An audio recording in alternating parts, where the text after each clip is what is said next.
Hello hello, bienvenue dans Shineline, le podcast pour shiner ta com et illuminer ton business. Aujourd'hui, on va parler d'un sujet que beaucoup d'entrepreneurs esquivent. Parfois même sans s'en rendre compte, célébrer ses victoires. Et attention, pas forcément les plus importantes, les plus immenses. Moi je parle des victoires, genre les petites, les discrètes, celles qu'on vit et qu'on oublie parce qu'on est déjà en train de courir vers la suite finalement. Et pourtant, c'est exactement ça qui te coûte ta confiance.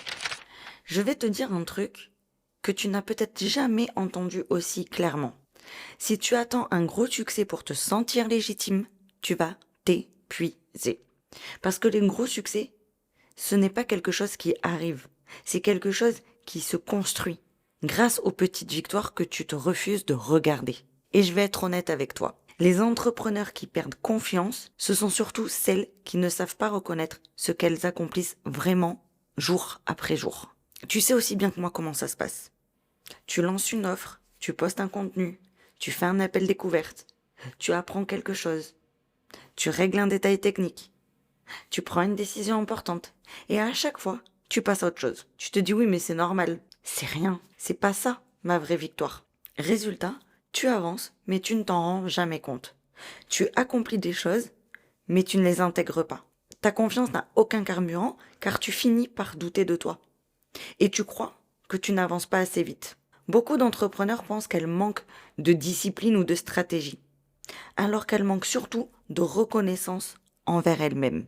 La confiance ne se développe pas quand tu réussis.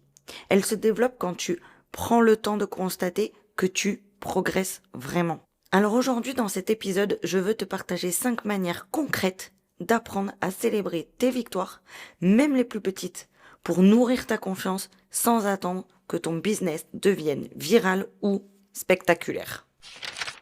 D'abord, je t'invite à redéfinir ce qu'est une victoire pour toi.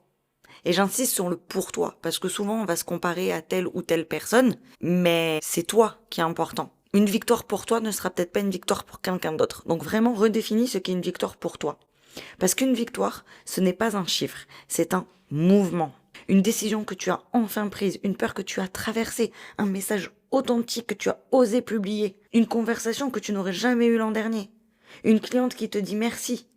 Quand tu changes ta définition, tu changes ton estime envers toi-même. Puis, vraiment, je t'invite à commencer un journal. Chaque jour dans ton journal, prends le temps de noter tes 3 petites victoires de la journée. Je te jure, depuis que j'ai commencé le journaling, mon mindset a changé. Je le fais le matin pour travailler ma vision, le soir pour ma gratitude, et franchement, je ne pense plus du tout comme l'année dernière, ou même comme il y a 2 ans, puisque j'ai commencé le journaling l'année dernière.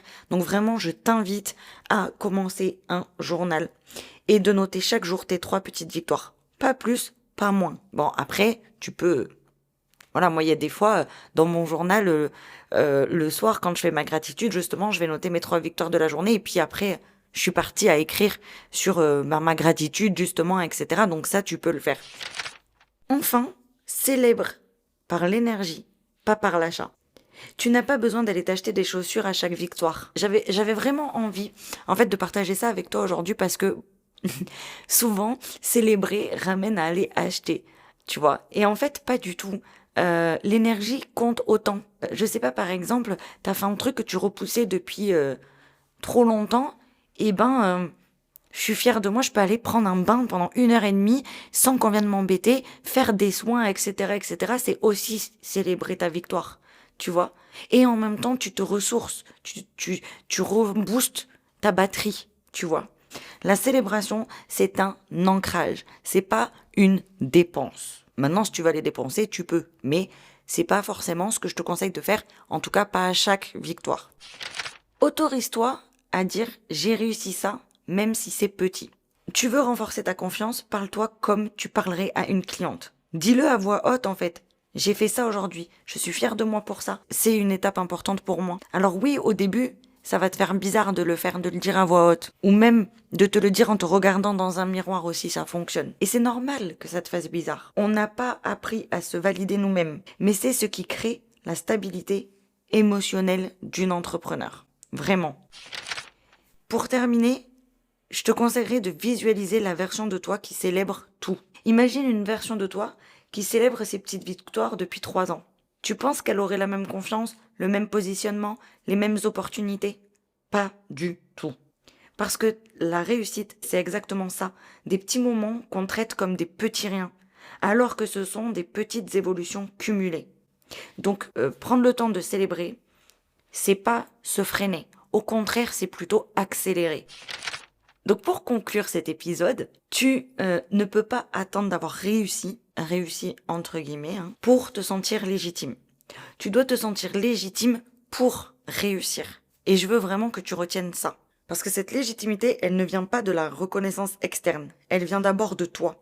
Si toi, tu te sens légitime, les autres le ressentiront aussi. Les entrepreneurs les plus confortables ne sont pas les plus talentueuses. Ce sont celles qui savent reconnaître ce qu'elles construisent chaque jour. Alors, apprends à célébrer même les petites choses. C'est comme ça que tu te transformes. C'est comme ça que tu deviens puissante. C'est comme ça que tu impactes et que tu construis un business qui te ressemble sans t'épuiser. Allez, c'est tout pour moi aujourd'hui. Merci d'avoir écouté cet épisode. Si tu connais une entrepreneur qui oublie trop souvent de se célébrer, partage-lui cet épisode comme un cadeau qui pourrait être le déclic qui change son rapport à elle-même et à son business. On se retrouve la semaine prochaine pour un nouvel épisode de Shineline. Et en attendant, tu peux me retrouver sur mes différents réseaux sociaux. Les liens sont dans la description, comme toujours. À très vite. Ciao, ciao!